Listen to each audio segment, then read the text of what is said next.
I'm going to beg your pardon today. I'm going to be switching between bulletin, fidget spinner, and iPad because it's Trinity Sunday, and a preacher who tries to preach on the Trinity without the help of some things will often find him or herself in trouble, namely preaching a heresy. And I'm going to do my best to avoid that and ask forgiveness for it preemptively in the event that I don't avoid it. The Trinity is a central doctrine to the church.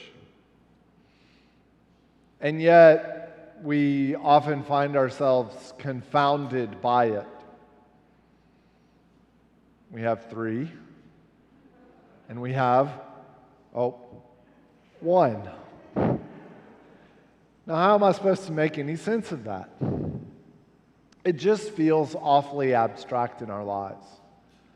It feels like something that is difficult for me to relate to, and this teaching that is difficult for me to adequately share or explain to someone who has not grown up in the church. We might be talking to somebody who's like, so what is this whole Trinity thing y'all got going on over there? And we're like, oh yeah, God, Father, Son, and Holy Spirit. It's just the way things are. And then we move on without ever actually dwelling with what that actually might mean in our lives. And I'm not going to try necessarily to explain the Trinity, mainly because that's a fool's errand. How do you explain a mystery that is in and of itself inexplicable? But I want us to think about what it means for the Trinity to remain abstract to us. To just glibly talk about the Trinity without sitting with it, without it becoming core to our faith, without it being so close to us that it can challenge us and push us into places that we might find uncomfortable. You see, I think the abstraction of the Trinity is helpful because it's helpful if we don't want to be questioned in our faith lives at all and actually have to shift how we live. When it remains abstract, I don't have to deal with it. It's out there somewhere. It's not something that is so close to me that it challenges how I believe outside of the church. So making it real, bringing it closer to home, dwelling with this doctrine of the Trinity is dangerous because it's inviting us to look at the economy of God and then to bring that economy into, to the extent that we're able to bring that into our lives as some kind of rule or measure against which I might begin to discern the next step I take in life. Is this thing that I'm considering doing reflective of this bigger mystery that I'm invited to live within?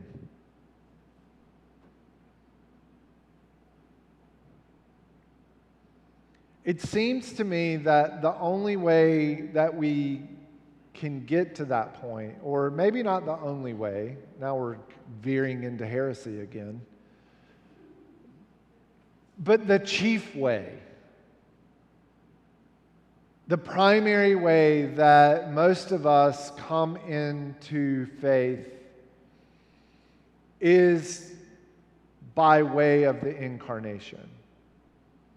We encounter the stories of Jesus, and we hear stories about this person who lived and who breathed and who walked on this earth and who ate real food, and shows us through the stories we have of him a different way of living life.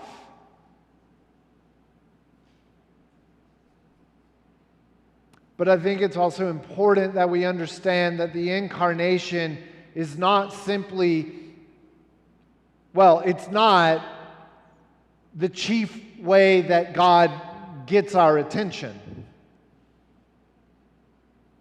Instead, the incarnation itself is how God saves the whole of humanity.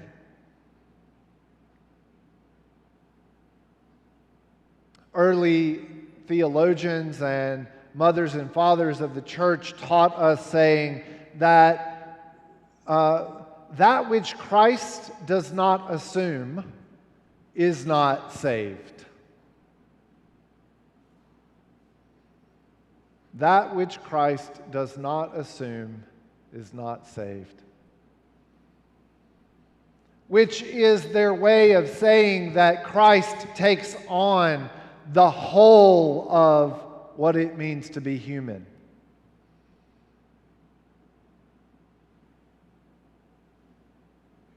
Catherine Tanner, who is one of my favorite theologians,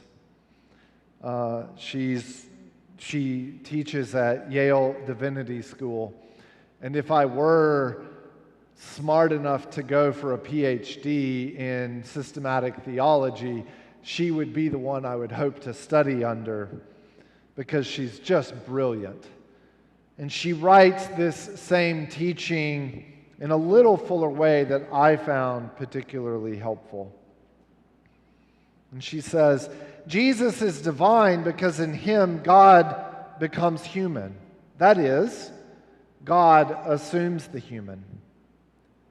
Jesus is perfectly human, the deified human, because in him the human becomes God. That is, the human is assumed by God so as to produce an elevated and perfected way of life. An elevated and perfected way of life. So our entrance into the Trinity begins with the Christ, the one who helps us to see this perfected way of life, that there is a way of living in harmony, in non-competitiveness, what Catherine Tanner describes as non-competitive transcendence. And while I would love to expound on that more, we'd be here for the rest of the day, so we'll not go there. The essence of it being that where we find one person of the Trinity, we find the other two. Where we find the Son, there also is Father and Spirit. Where we find Spirit, there is Father and Son, and so on.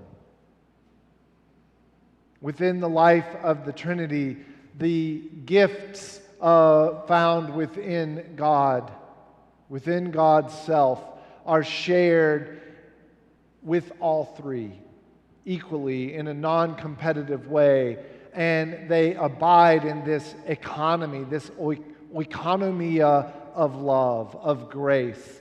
And they abide in that so fully that one day at this point, God looks and says, this is so good, it's got to be shared with that which is not God. And all of a sudden, creation bursts onto the scene. We get at this through Genesis, and we tell it through a story of 7 days. The goodness and the wholeness and the fullness of all that is shared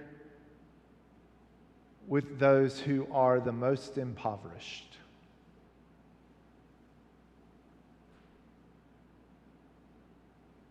The goodness of God is shared outside of God's self, and we're invited into that very goodness through the power of the Spirit. And St. Paul writes for us today, I've lost myself in the bulletin, that we receive this spirit of adoption. Now, in the text itself, if we were to look at the Greek, we would find that that actually says a spirit of sonship.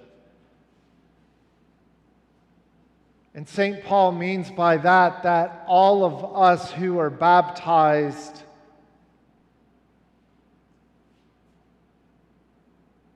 are made co-inheritors. We're made sons within the household of God, because in Paul's day, you had to be a son to inherit.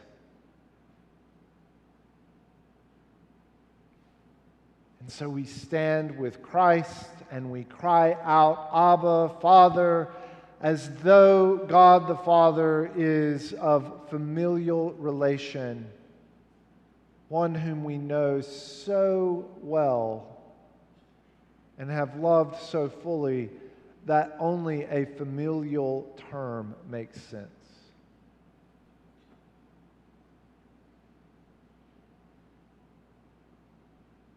And standing there in the power of the Spirit, we begin to see that the way of the Trinity is a way for us.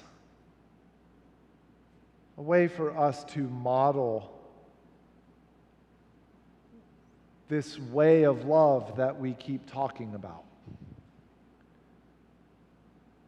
To share God's goodness with the rest of the world, but to do so in that perfected and elevated human way of doing it. And this is where it gets kind of challenging for us. Because we have to give in a way that's different than God gives. You see, we have to share our gifts in a way that we understand that our gifts are highlighted and celebrated and lifted up and anointed in the ways that others share their gifts and come alongside ours to really help us to see a glimmer of the goodness of God. The Trinity is not abstract or divorced from what it means to live the Christian life. Instead, the Trinity is how we do it, empowering us through the Spirit to see the gift of the Incarnation as the very vehicle through which we are saved, and invited to know that original blessing bestowed upon humanity all the way back in the beginning when God took it upon God's self to create.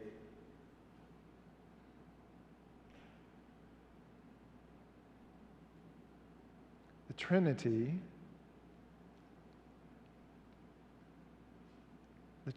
is all about how we are able to walk in the way of love.